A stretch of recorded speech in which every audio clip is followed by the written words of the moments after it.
Hello there, my name is Red Joy, and today we'll be starting a new series of videos checking on different classes or unique rules or roleplay challenges in Baldur's Gate Enhanced Edition.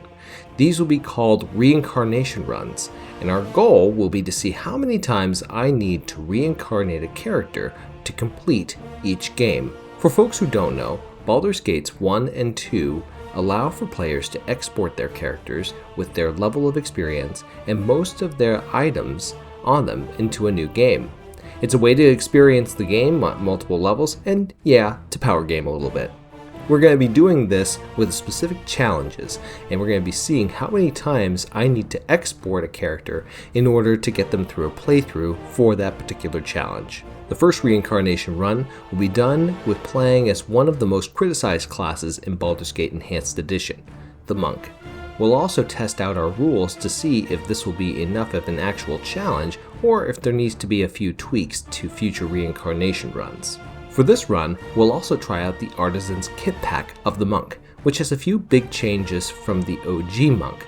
They get a Flurry of Blows mode, which guarantees them an extra half attack or attack per round, but gives a penalty to Thaco. They have a different scale for fist damage, they have a bonus to saving throws, and, the biggest point for them, they get a big bonus to AC relational to both Dexterity, which is standard, and to Wisdom.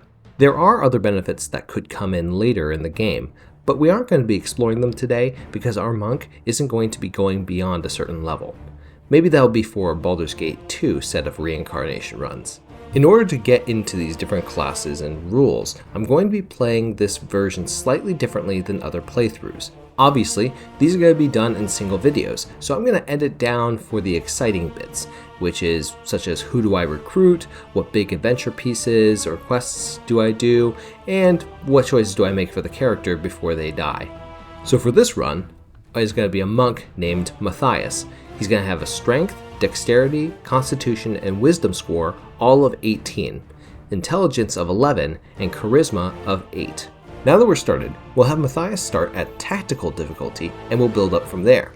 This might be a bit low, but the monk has major issues at low levels, even with the Artisan's Kitpack. As part of this run's series, we're going to increase the difficulty with each reincarnation, starting at tactical difficulty and then going to hardcore and then insane difficulty and then double damage and so on. The nice thing about the Sword Coast Stratagems mod is that even with the hardest level of difficulty, we can make things even harder after that. For the actual reincarnation, we will export the character only from the last autosave before they die, then create the next version of the character by importing them into a new game with increasing difficulty. These runs will, other than that, be no save, no reload, hardcore runs. With that, let's get started. Mattias is going to start off in the typical way, going through Candlekeep, watching Gorion buy the farm, and traveling around the world to avoid combat as much as possible. The goal for every early game is to get as much easy XP as possible to gather our party at 32,000 XP. We can certainly surpass that, which I like to do, but there are folks who say that to pick up the party as early as possible, even with that 32,000 XP, to get them leveled up along the way with your main character. We also want to get cash, lots of cash, to get the good items to carry us through the entire run. We're going to be playing with Rogue Rebalancing mod and the Thalantier's item crafting mod, which means that we'll get a few nice items to play around with, along with getting a few containers to help our inventory management. The first big item we're going to get is the Dark Veil, which does two things for our monk. First, it grants Matt immunity to critical hits, which monks never actually can get in the base game. Second is that it makes Mattias immune to gaze attacks at a penalty to hit for those who are giving him the stink eye. So with that in mind, we can take care of the basilisks with no problem, giving a huge XP boost early on in the game. Matt also wants to get those sweet tomes to increase our attributes. For the first run, we're going to be able to get the Tome of Constitution from the Sea Tower Cave and the Tome of Charisma from the Knoll Fortress. Charisma is nice, but it's not essential, since we're going to pick up a ring early on that keeps our face pretty and gives us a Constitution boost all the way up to 18, which is very nice for prices. We start to pick up our goon squad and end up with a balanced group. We're going to have Minsk and Ajantis as fellow warriors, Safana as a thief, Bronwyn as a cleric, and Dynahair as a mage. We make our way to Nashkel. We take out some rat dog grunts. Yes, kobolds are supposed to be yippy rat creatures, not dragon people. And we save the mines. We go back up to Beargost, chat with Elminster for the second time, turn in some bandit scalps, and shoot the messenger. Yes, we take out Tranzig and get the location of the bandit camp. Matt and the gang then go up to the forest to the east of the Friendly Arm Inn and ask, did I leave the AC on? We find Ryken and convince him that we're totally just out in the woods, just waiting to be recruited by a gang for a living. Nobody recognizes Mattias, despite numerous bounties on his head. Man, you gotta love that pre-photograph and pre-social media society. We go into the camp and learn about the big plan. Tazok and the gang are just patsies. The Iron Throne has an iron mine in the middle of the forest to the west of the Friendly Arm Inn. We chat with Elminster again at the Friendly Arm Inn, then head into the Cloakwood Forest. We take out some spiders, bears, and evil goons, but we lose Dynahair along the way. Don't worry, we'll aim to resurrect her in a little bit.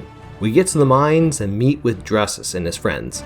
Sadly, they're not Mattias' friends. They make this clear by ending Mattias' life.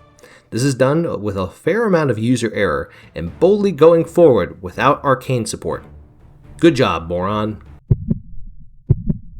Okay, let's try it again. From right before we hit the mines, then we punch around until we decide to start picking up some folks. We even take a quick trip to Durlag's tower to pick up some XP and some items, including that lovely wisdom tome. This time, we're going to eventually get Emowyn, Khalid, Chihira, Koran, and Yeslik for our fairly well-balanced and good-intentioned party. We do the Nashkel Mines, the Bandit Camp, and the Cloakwood Forest until we get to the Cloakwood Mines, and now Mattias is at level 9. This goes much better, and we're able to take out the group on top. We go into the mines, slap down the major groups of goons, and we end up at the Vaorn's quarters, and it ends anticlimactically. This is actually an interesting situation. Devaorn is supposed to be a very, very difficult fight. He's a very powerful mage, he has 2 battle horrors, and he's got a number of traps right there. But it seems that even at this level of difficulty, it's not very difficult because of their increased level. We make our way out, and we get to Baldur's Gate City. I won't say that every other big fight in the game was easy per se. I had to use tactics to keep my party of members alive in the city of Baldur's Gate as we investigated the Iron Throne. We got poisoned by assassins and forcefully acquired an antidote. We found a few tomes to give a boost to dexterity and intelligence, and we worked for the Flaming Fist to get cash and XP. Mattias and the gang looks into what the Iron Throne is actually doing. They go ahead and chat with a few city officials and some company toadies until we reach the big fight for Chapter 5 at the top of the Iron Throne headquarters. Once they're done with the Zealots, we get a few clues that brings Mattias back home to Candlekeep in order to investigate the Iron Throne's leaders who are meeting there. Chapter 6 takes us through to kill some doppelgangers, get greeted by some friends, kill some more doppelgangers, read a few more tomes, this time for strength and wisdom, kill a few more doppelgangers, realize that they look like our friends, and then take out the group underneath Candlekeep. Now, we get out from Candlekeep to realize that we've been framed for murder. Chapter 7 has us come back to Baldur's Gate City to do everything out of order, just like a total meta player. We go and take out the assassins in the Undercellar that Matt couldn't really have known much about, but we just stumbled onto by exploring the Undercellar. Now, if you're offended that I'm not doing everything through the requisite steps for meeting the storyline, I don't care. I've played through lots of playthroughs where I've done that, and it's absolutely worth your time to watch those playthroughs. So we take out the Undercellar assassins with a clutch save by Khalid against the Flesh to Stone spell cast by one of the scariest casters in the game. Then we grab Sarevak's diary from his side piece, and then end up at the Ducal Palace with our invitations and the evidence intact. Okay, this is it. Probably the hardest fight in the game. We have to protect Duke Belt and Leah, if we can, from a party of greater doppelganger assassins and spellcasters. The best way I like to do this is to protect Belt from attack by casting Resilient Sphere on him, and then disable all of the doppelgangers to slow them down. From there, it's a matter of tanking their spells and slapping them down. We present Sarevak's diary to Belt, and the day is saved! Wait, you're running? Alright, Well, we gotta go through the maze. We gotta avoid the fight from the Iron Throne thugs, and Matt dies in a total party kill in the Temple of Baal. For shame. Third time's the charm. Maybe. Okay, right away I make two choices with my companions that are different this time around. First, I grab and keep Emwyn for leveling her all the way up.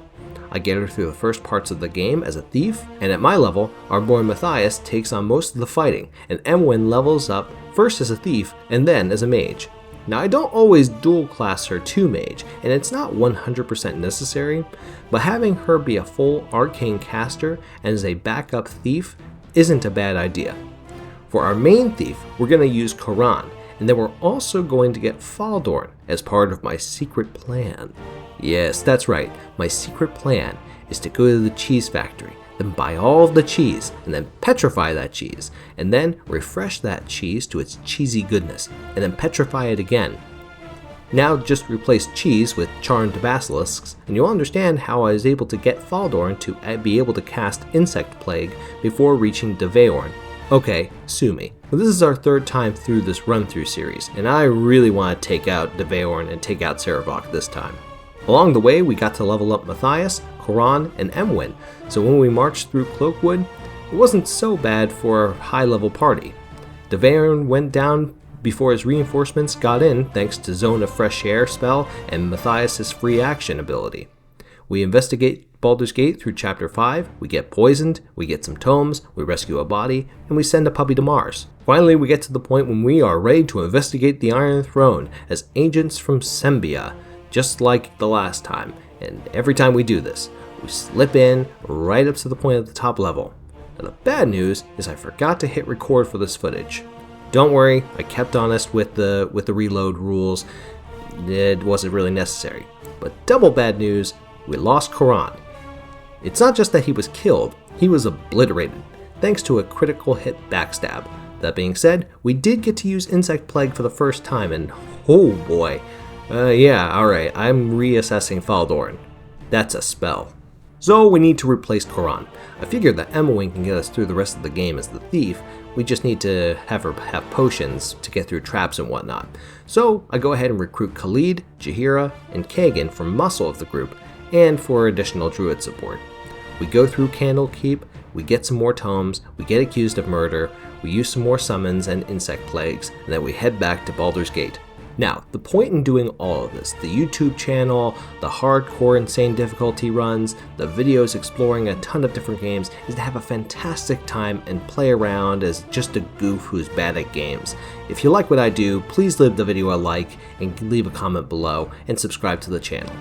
But it's also to separate all of that innate negativity of lose something really quite trivial, like a game, from my emotional state.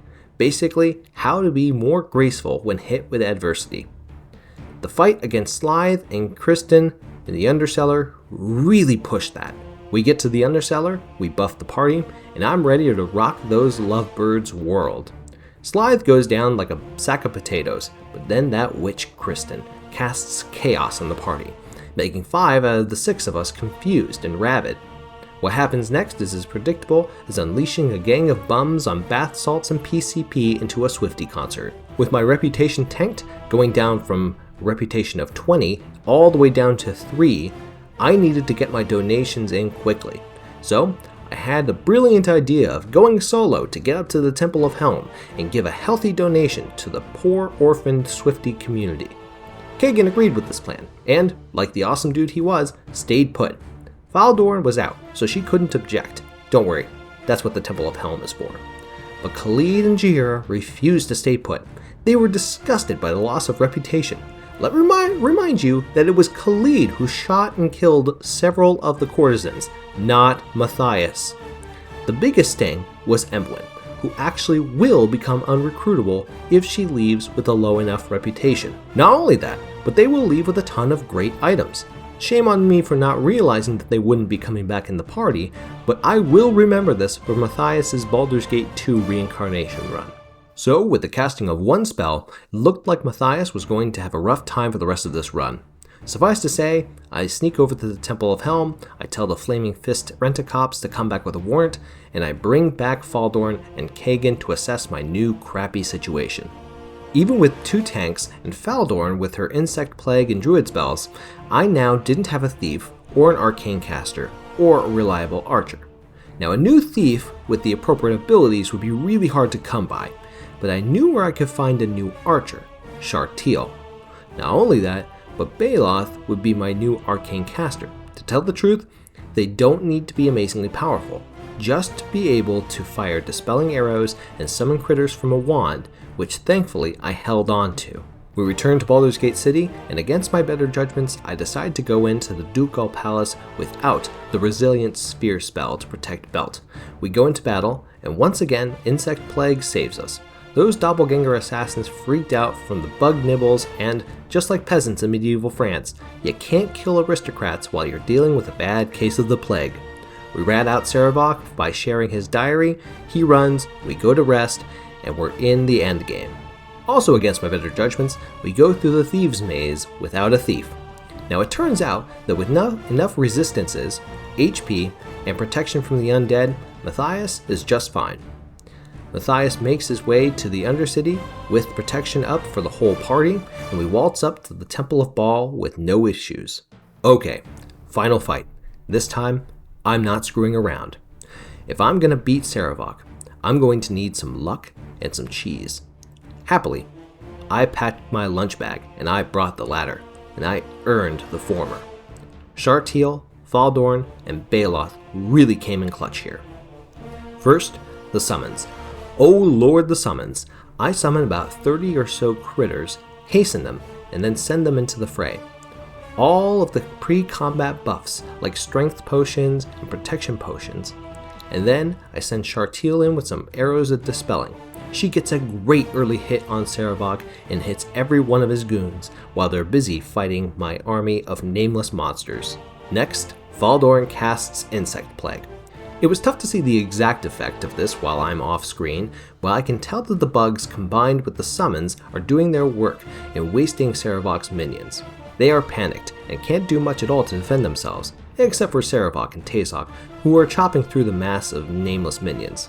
I need to take them out before we can even hurt Sarevok, and lo and behold, success. One by one, with the help of Shartil and her dispelling arrows, the baddies go down.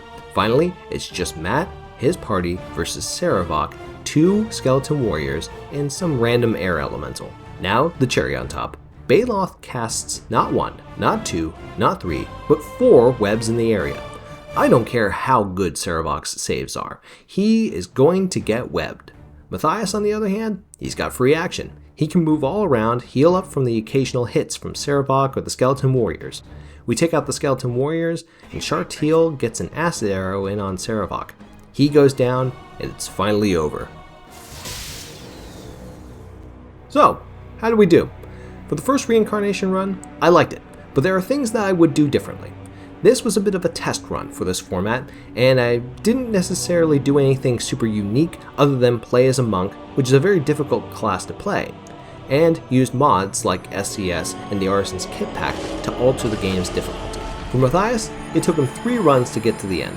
The big bonus from Wisdom was a big massive boost to his AC, but against guys like Sarevok, even with an AC of -13, it wasn't going to be nearly enough to save him in a one-on-one fight. Also, even with the strength of 25 thanks to tomes, items, and potions, I'm not confident that Mattias was going to be able to take on Sarevok one-on-one without any major debuffs on Sarevok. That being said, both Rogue Rebalancing and the Thalantir mod items were a godsend. The Dark Veil, as well as the craftable belt and gloves, were a must-have for all runs, even if your main character can't use them. Plus, they encouraged players to explore more of the various areas in the world in order to gather these individual pieces to create god-tier items of equipment. For future Reincarnation runs, I'd say that I'd want to take on some crazier challenges, either for role-playing or for game-playing challenge.